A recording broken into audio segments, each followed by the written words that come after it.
Hello friends. तो जैसा कि एनटीए ने जेई मेंस और नीट के लिए एडमिट कार्ड रिलीज़ कर दिया है, तो अगर हम स्टार्टिंग से बात करें, सब कुछ सही चल रहा था। स्कूल, कॉलेज, उसके बाद जो एग्ज़ाम्स, तैयारी, प्रिपरेशन, कोचिंग पे मार्क्स भी अच्छे आ रहे होंगे। फिर अचानक से लॉकडाउन लगा और सब कुछ ख़त्म। मीन्स सब कुछ एक तरह से करना छोड़ दिया, प्रैक्टिस करना छोड़ दिया। उसके बाद टाइम पास सिर्फ मोबाइल मोबाइल मोबाइल। तो मुझे तो नहीं लगता है इस बार किसी ने कुछ अच्छे से प्रिपेयर किया होगा नीट या जेई से रिलेटेड। तो इस बार अगर आप पॉजिटिव वे में सोचें तो कंपटीशन लगभग 50% हो गया है। मतलब आधे लोगों ने तो कुछ पढ़ा ही नहीं है।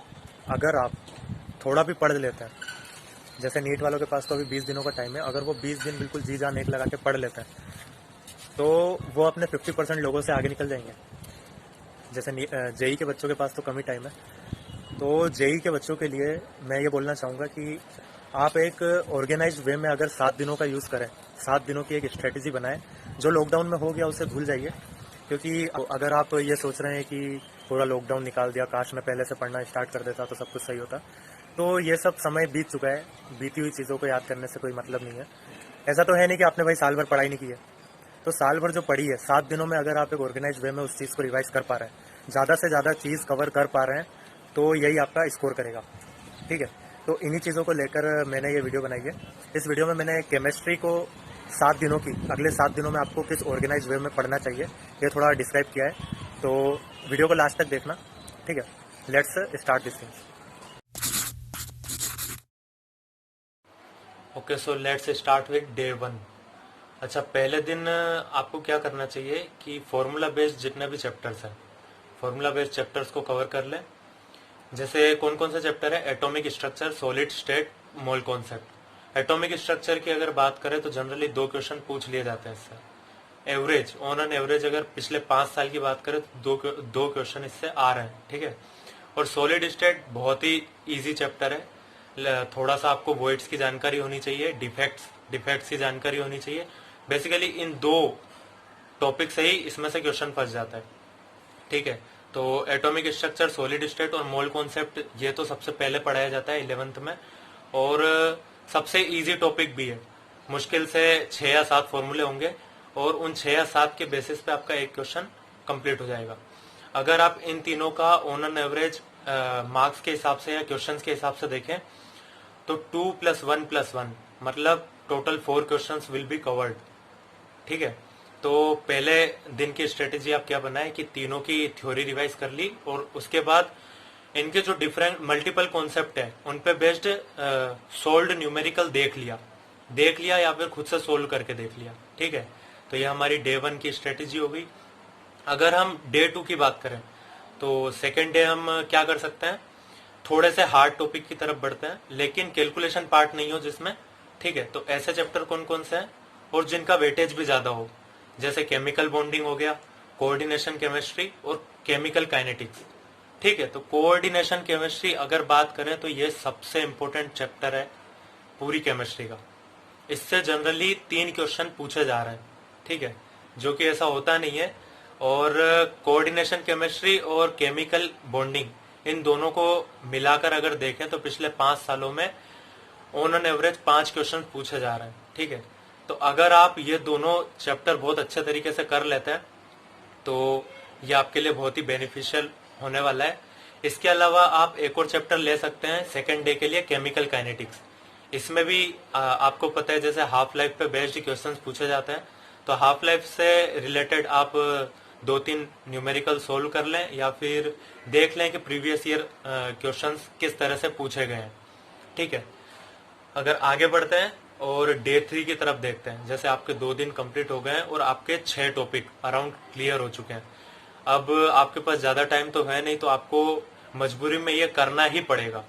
ठीक है। और कोई तो हमारे पास ऑप्शन है नहीं ना, तो हमको करना ही पड़ेगा, टाइम ज्यादा देना पड़ेगा और ये चीजें कवर करनी पड़ेगी। ठीक है। तो डे 3 पर आते हैं। अगर हम थर्ड डे की बात करें तो इसमें आप थोड़े इजी चैप्टर जैसे गैसियस स्टेट और सॉल्यूशन एंड कोलिगेटिव प्रॉपर्टी, तो ये इजी चैप्टर मैं इसलिए बोल रहा हूँ क्योंकि इनमें भी कोई ज्यादा रॉकेट साइंस लगता नहीं है। बहुत इजी चैप्टर्स होते हैं, इजी क्वेश्चंस होते हैं इनसे रिलेटेड। जैसे गैसियस स्टेट में क्या है, राउल्स लॉ, जैसे अगर सॉल्यूशन एंड कोलिगेटिव प्रॉपर्टीज की बात करें तो इसमें ऑस्मोटिक प्रेशर हो गया, ठीक है, इसके बाद elevation in boiling point, depression in freezing point, तो ये कुछ टॉपिक्स है जिनसे रिलेटेड क्वेश्चंस आ जाते हैं। तो जनरली गैसियस स्टेट और सॉल्यूशन एंड कोलिगेटिव प्रॉपर्टीज से भी 1-1 क्वेश्चन जनरली पूछे जा रहे हैं, तो ये भी आप डे 3 में कवर कर सकते हैं, ठीक है। मैं आपको मैक्सिमम नंबर ऑफ चैप्टर्स बता रहा हूं जो अगर आप डेली अगर 3 घंटे केमिस्ट्री दे रहे हैं, जो कि आपको देना ही पड़ेगा इस टाइम, तो आपकी आसानी से कवर हो जाएंगे, ठीक है। कोई ऐसा भारी काम नहीं है, ठीक है। तो आगे बढ़ते हैं और डे 4 को देखें। डे 4 में भी कुछ ऐसे ही चैप्टर्स हैं जिनकी मतलब अगर आप एक एक दो चीजें करें, जैसे केमिकल इक्विलिब्रियम और आयनिक इक्विलिब्रियम। तो आयनिक इक्विलिब्रियम में आपको पता है कि जैसे सॉल्ट एनालिसिस है, सॉल्ट एनालिसिस से ही जनरली क्वेश्चन आ रहा है, सॉल्ट एनालिसिस या फिर सोल्यूबिलिटी कांस्टेंट, ठीक है। तो ये दो चीजें ऐसी है आयनिक इक्विलिब्रियम में कि अगर आप ये दो चीजें भी करके जा रहे हैं तो आपके 60-40% प्रोबेबिलिटी हो जाती है, मतलब 60% आपकी प्रोबेबिलिटी है कि क्वेश्चन उसी में से आ जाएगा। और केमिकल इक्विलिब्रियम की बात करें तो ये भी एक इजी सा चैप्टर है।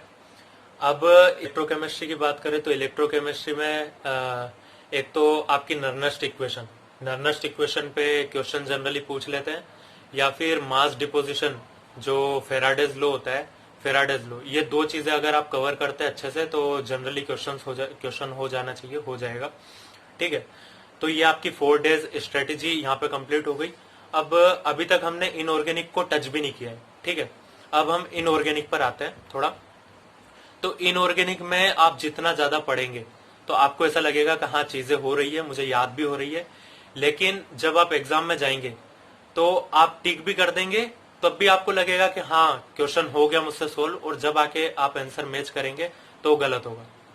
ऐसा मैं क्यों बोल रहा हूँ, क्योंकि ये चीजें जो है बहुत ज्यादा भूलने वाली होती है। और अगर आप इनऑर्गेनिक का कोई चैप्टर पढ़ रहे हैं तो आप ऐसा सोचेंगे कि यार ये चैप्टर तो मेरा पढ़ा हुआ है, तो इसका तो आंसर मेरे को टिक करना बनता है, तो उसका आप आंसर कुछ भी अपने दिमाग से टिक कर देंगे और वो आंसर गलत चला जाएगा।